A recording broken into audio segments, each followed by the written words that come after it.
Hi, everyone. This is the Love and Money Show. How are you? So, today I'm going to talk about the 401k and what to do about with your 401k when you leave your job. As you know, a lot of people left their jobs with the great resignation. So, now what do you do with your 401k? And what if you borrowed against your 401k and you still have to pay money back on that 401k? What do you do in that instance? So, we're going to talk about that. So when you leave a job, you still have your 401k at the old job. So imagine this lump sum of money in one brokerage account as your 401k. So if you owe money on the account, what you're going to do is set up automatic payments to pay it back. So you're paying a monthly amount, you're paying a monthly payment every month to pay it back. You have two options with the 401k. Number one, you can default, meaning that you will owe 30% taxes on the amount of money that you still owe. Now, you don't want to do this, but this is just the first option I'm going to mention. So, say for example, you borrowed against your 401k a long time ago, but you still owe $2,800. So, if you defaulted on that, when tax time came around, you would owe 30% of that. So take 2,800 times 0.30, and you would be paying the tax man $840. So this is if you chose number one, which is to default, meaning not pay it back. You would owe $840 to the tax man. So this option is not recommended. So the second option is to take the lump sum minus a minimum amount of money. That minimum is generally $5,000, but it depends on your brokerage. So you're going to ask the brokerage what the minimum is to leave there. But this big lump sum, you're going to transfer it over to your Roth IRA, and you're going to leave this minimum of $5,000 there until the amount is paid off with your automatic payments. So that is option two.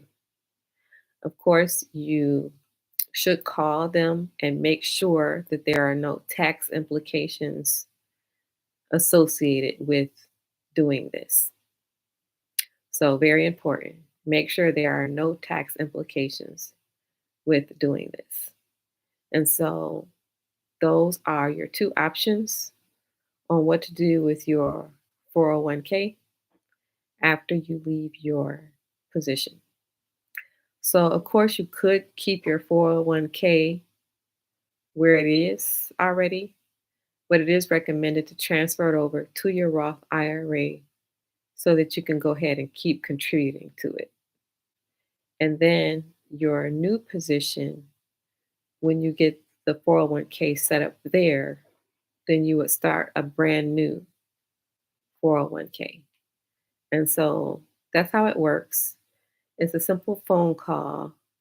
You transfer the money from this place to the Roth IRA, leaving that minimum $5,000 behind and having the automatic payment set up.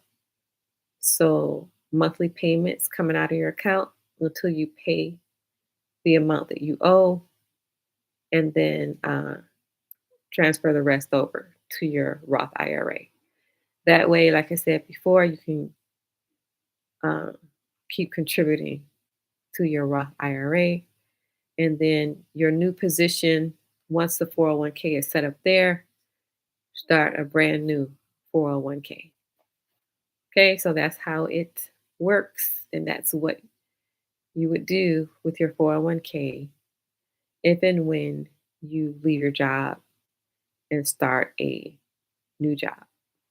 And then, of course, you know that you're going to be working on your business because you do not plan to be working in a 9 to 5 for the rest of your life.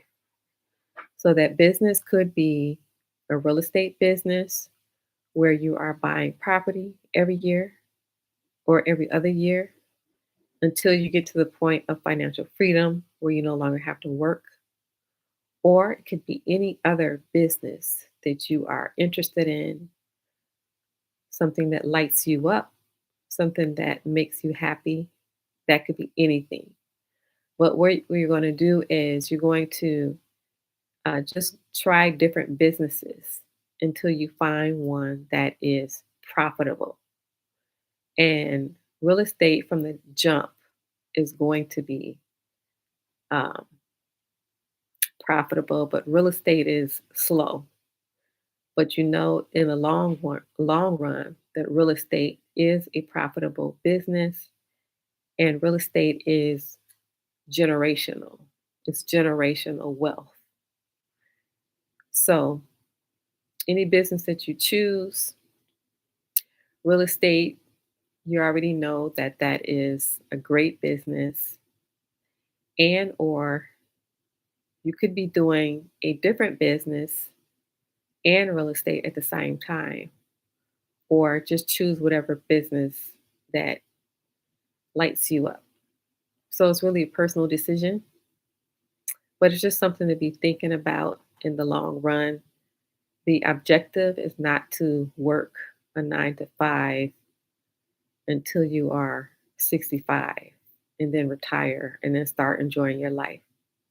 The objective is to work your job and use the income from your job to help you build your business.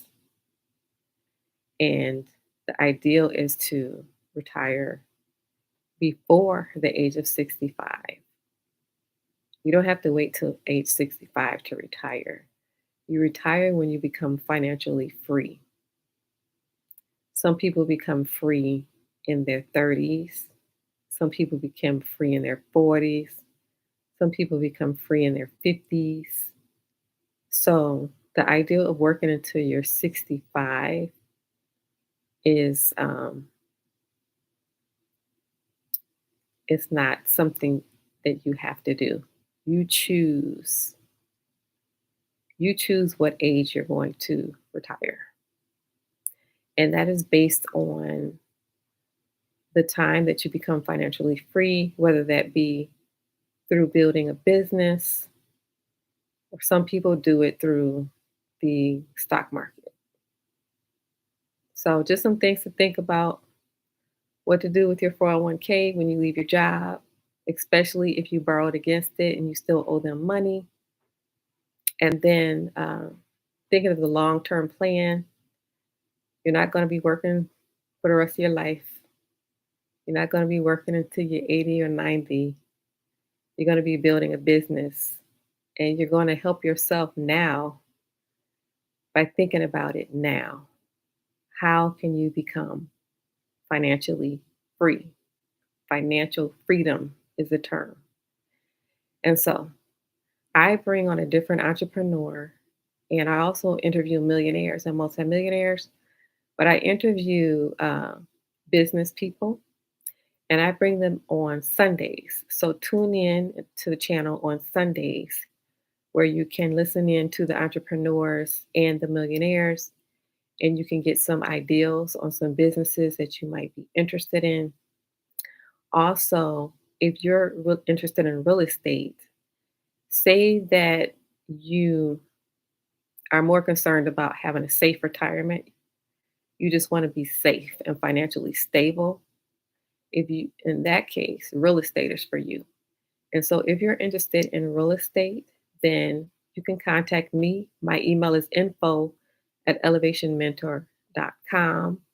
And what I will do is I will walk you through the entire process, and you stay with me until you get your property. So that is if you're interested in real estate. Now, if you're interested in other businesses, if you're more concerned about things that will light you up and make you happy, those type of businesses, I bring those people on the show on Sundays. So tune in on Sundays. So this is the Love and Money Show. Please hit the big red subscribe button and the notification bell next to it. Hit the like button, it helps the channel. And let me know your thoughts in the comments. Have a good night. Thank you for listening.